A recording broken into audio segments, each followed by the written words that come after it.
નમસ્કાર વિદ્યાર્થી મિત્રો, આજે આપણે ધોરણ 8 વિષય ગુજરાતી એમાં પાઠ 15નો અભ્યાસ કરીશું, જેનું નામ છે અખંડ ભારતના શિલ્પી. મિત્રો, આ એક ચરિત્રલેખ છે. અહીંયા સરદાર વલ્લભભાઈ પટેલનું ચરિત્ર ચિત્રણ લેખક શ્રી ડૉક્ટર રાઘવજીભાઈ માઘડે કર્યું છે. હવે એમનો જન્મ છે એ 1 જૂન 1961માં થયો છે. ડૉક્ટર રાઘવજીભાઈ દાનાભાઈ માઘડનો જન્મ એ અમરેલી જિલ્લાના દેવળિયા ગામમાં થયો હતો. તેમણે મુખ્યત્વે ટૂંકી વાર્તા, નાટક, નવલકથા અને લોકસાહિત્યમાં સર્જન કરેલ છે. ઝાલર, અમરફળ, કૂખ, જળતીર્થ, લોકવાણી એ એમના નોંધપાત્ર પુસ્તકો છે. ગુજરાત સાહિત્ય અકાદમી સહિત અન્ય સંસ્થાઓ દ્વારા તેમને પારિતોષિક પ્રાપ્ત થયા છે. શિક્ષણ ક્ષેત્રે તેમનું નોંધપાત્ર પ્રદાન રહ્યું છે. મારી શિક્ષણ ગાથા અને વર્ગ એ જ સ્વર્ગ તેમના શિક્ષણ વિષયક પુસ્તકો છે. ગુજરાતના અગ્રગણ્ય દૈનિક પત્રોમાં તેમની કોલમ લોકપ્રિયતાને વરી છે. હવે આપણે જે આ પાઠનો અભ્યાસ કરીશું એમાં કઈ વાત છે તો કે આ ચરિત્ર લેખની અંદર લોખંડી પુરુષ સરદાર વલ્લભભાઈ પટેલની કાર્યશૈલીને પ્રસ્તુત કરવાનો પ્રયાસ કરવામાં આવ્યો છે. જે સરદાર વલ્લભભાઈ પટેલ છે એમનું કાર્ય એ પોતે કઈ રીતે કરતા હતા એ વાત આપણને અહીંયા આ લેખકના વર્ણન દ્વારા સમજાશે. વલ્લભભાઈના જીવનમાં જોવા મળતી નિડરતા, દ્રઢ સંકલ્પ, કર્તવ્યનિષ્ઠ અને અડગ મનોબળ, નેતૃત્વ જેવા ગુણો આ ચરિત્ર લેખમાં સુંદર રીતે નિરૂપાયા છે. સરદાર વિશેના અન્ય મહાનુભાવોના અવતરણો દ્વારા તેમના વ્યક્તિત્વને અહીં ઉજાગર કરવામાં આવ્યું છે. આ બધા પ્રસંગો દ્વારા સરદારનું એક સુરેખ શબ્દચિત્ર ખડું થાય છે. સુરેખ એટલે ખૂબ સુંદર રેખાચિત્ર એમ. અહીંયા લેખકે પોતે સરદાર વલ્લભભાઈ પટેલના જે કાર્યો છે એ પોતે કઈ રીતે કરે છે એ દેખાડ્યું છે. સાથે સાથે જુદા જુદા મહાનુભાવો છે એ પોતે સરદાર વલ્લભભાઈ પટેલ વિશે શું કહેતા હતા એ વાત પણ એમણે અહીંયા મૂકી છે. એટલે આપણને ખ્યાલ આવે કે સરદાર વલ્લભભાઈ પટેલ છે એ પોતે કેવા હતા તો કે કર્તવ્યનિષ્ઠ હતા, દ્રઢ સંકલ્પ રાખતા, અડગ મનોબળ હતું એમનું, અને નેતૃત્વનો જે એનામાં જે ગુણ હતો એ આ બધા જ ગુણો છે એ આપણને લેખકના વર્ણન દ્વારા સમજાશે. આપણે પાઠ જોઈએ તો વલ્લભભાઈના જીવનમાં બારડોલીની લડતનું ભારતના સ્વાતંત્ર્ય સંગ્રામની જેમ જ એક આગવું અને અનોખું મહત્ત્વ છે. વલ્લભભાઈના સમર્પિત જીવનની સિદ્ધિઓનું આ એક શિરછોગું ગણાય છે. શિરછોંગું એટલે શું મિત્રો તો કે શિર એટલે કે મસ્તક ઉપર શોભતું છોગું. બારડોલીની લડત છે એ પૂરજોશમાં ચાલતી હતી. તેમાં કોઈ એક પ્રસંગે કોઈકના મોંમાંથી વલ્લભભાઈ પટેલ માટે ખેડૂતોના સરદાર એવો ઉદ્ગાર નીકળી ગયો હતો. જેમણે આ ઉદ્ગાર સાંભળ્યો તેમણે ઉપાડી લીધો હતો. તેઓ સ્વાભાવિક રીતે ખેડૂતોના સરદાર તરીકે ઓળખાવા લાગ્યા હતા. બારડોલીની સમગ્ર લડતનો દોર વલ્લભભાઈના હાથમાં હતો. દોર એટલે સૂત્ર એમ. એ જે લડત હતી એ આખી લડતનું સંચાલન છે એ કોણ કરતું હતું તો કે વલ્લભભાઈ કરતા હતા. આ લડત વેળાએ એકવાર ગાંધીજી આવ્યા હતા. ગાંધીજીને ભાષણ કરવાની વિનંતી કરવામાં આવી હતી, પરંતુ તેમણે ના પાડી ને કહ્યું કે અહીંના સરદાર વલ્લભભાઈ છે એટલે તેઓ એકલા જ ભાષણ કરી શકે. આમ ગાંધીજીએ વલ્લભભાઈને રીતસરનું સરદારનું બિરુદ આપ્યું હતું.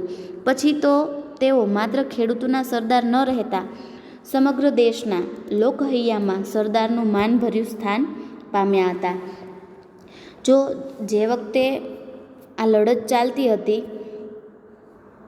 એ લડત સમયે, વેળા એટલે સમય, એ સમયે ગાંધીજી ત્યાં આવ્યા અને એમણે દરેક લોકો તો એમને ખેડૂતોના સરદાર કહેતા જ હતા, પણ આ પ્રસંગ દ્વારા ગાંધીજીએ એમને સરદાર કહી અને સંબોધ્યા.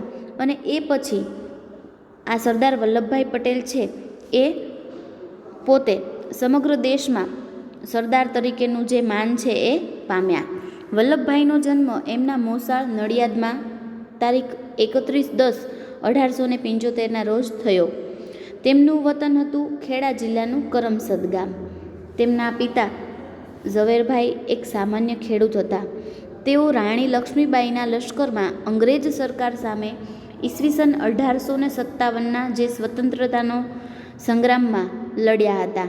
દ્રઢતા અને દેશભક્તિ એ તેમની નસે નસમાં ધબકતી હતી. જો એમના પિતા છે એ પણ પોતે ખેડૂત હોવા છતાં જ્યારે આ રાણી લક્ષ્મીબાઈની અંગ્રેજ સામેની લડત ચાલતી હતી 1857માં, તો એ સમયે એ સ્વતંત્રતાનો જે સંગ્રામ હતો, એ લડાઈ હતી, એમાં એ પોતે લડ્યા હતા.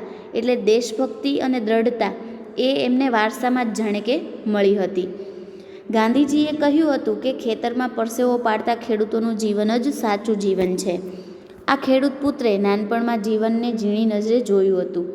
ગામડાના જીવનની ઓછપ અને અધૂરપને અનુભવી હતી. આ વાત પિતાની જેમ વલ્લભભાઈએ બાળપણમાં આત્મસાત કરી હતી. અધૂરપ એટલે શું? તો કે અધૂરાપણું, ઉણપ એમ. ગામની શાળામાં પ્રાથમિક શિક્ષણ લઈ અને વલ્લભભાઈએ નડિયાદ અને વડોદરામાં ઉચ્ચ શિક્ષણ મેળવ્યું હતું. વિદ્યાર્થી વયથી જ તેમનામાં નિડરતા, નેતાગીરી કે દ્રઢ સંકલ્પ બળના બીજ પડેલા હતા. એકવાર તેમને કાખબલાઈ થયેલી.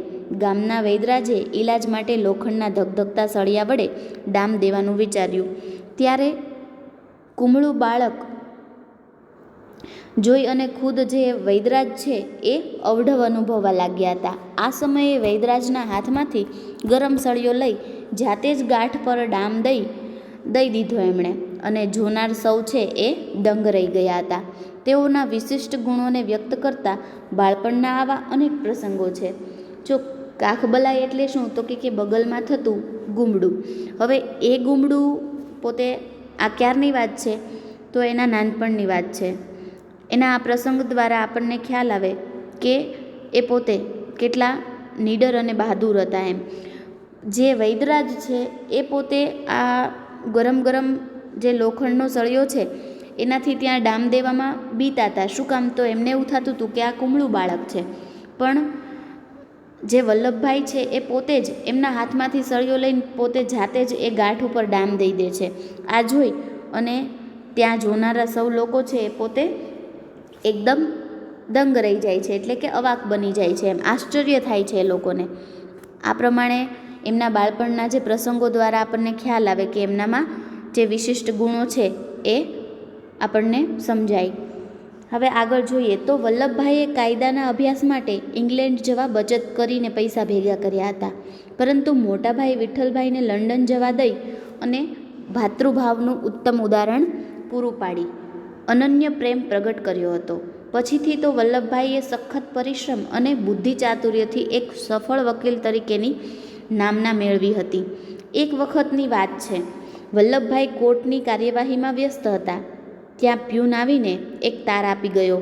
તાર વાંચીને કોઈ જ પ્રતિક્રિયા વગર વલ્લભભાઈએ ખિસ્સામાં મૂકી દીધો. વળી તેઓ કોર્ટની કાર્યવાહીમાં લાગી ગયા. કાર્યવાહી પૂરી થયા પછી કોઈએ પૂછ્યું કે મિસ્ટર પટેલ, શાનો તાર હતો? વલ્લભભાઈએ ધીમેથી જણાવ્યું કે મારા પત્નીનું અવસાન થયું છે. આમ લાગણીને વશ થયા વગર પોતાની ફરજને અડગતાથી અદા કરી હતી. જો હવે અહીંયા સરદાર વલ્લભભાઈ પટેલ પોતે લાગણીને વશ નથી થતા અને પોતાનું કાર્ય છે, પોતાની ફરજ છે એ પોતે અડગતાથી નિભાવે છે. એ વાતનો ખ્યાલ આપણને આ પ્રસંગ દ્વારા આવે છે.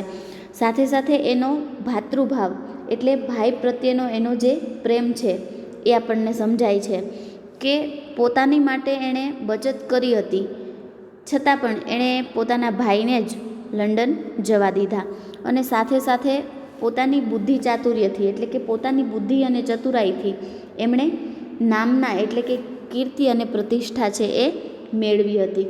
સાથે સાથે આ એક ઘટના કે પોતાના પત્નીનું મૃત્યુ થયું છે તો પોતે આ કોર્ટનું જે કામ છે એ અધવચ્ચે મૂકીને જતા નથી રહેતા અને કોઈને કહેતા પણ નથી, અને પોતે સ્વસ્થ રીતે એમ આ વાત સાંભળી અને લાગણીના આવેશમાં એ નથી આવી જતા અને એકદમ સ્વસ્થ પોતાનું કામ પૂર્ણ કરી અને જ્યારે કોઈ પૂછ્યું ત્યારે એ જણાવે છે કે મારા પત્ની છે એમનું અવસાન થયું છે.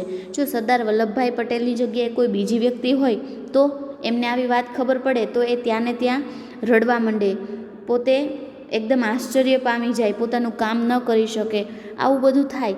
પણ અહીંયા સરદાર વલ્લભભાઈ છે એ પોતે પોતાની લાગણીના આવેશમાં નથી આવી જતા અને પોતાની આ ફરજ છે એને પોતે એકદમ અડગતાથી અદા કરે છે. મિત્રો, આપણો આ પાઠ છે એ આપણે અહીંયા સુધી રાખીએ. હવે પછીનો પાઠ છે એ હવે પછીના લેક્ચરમાં ભણીશું. તમારે મિત્રો હોમવર્કની અંદર આ પાઠ છે એની શરૂઆતની જે 10 લીટી છે એ તમારે શ્રુત લેખન કરીને લખવાની છે. શ્રુત લેખન એટલે સાંભળીને લખવાનું. જો જોઈને નથી લખવાનું, પણ સાંભળી અને લખવાનું છે. આપણે આ જ પાઠ સાથે ફરી મળીશું. આવજો.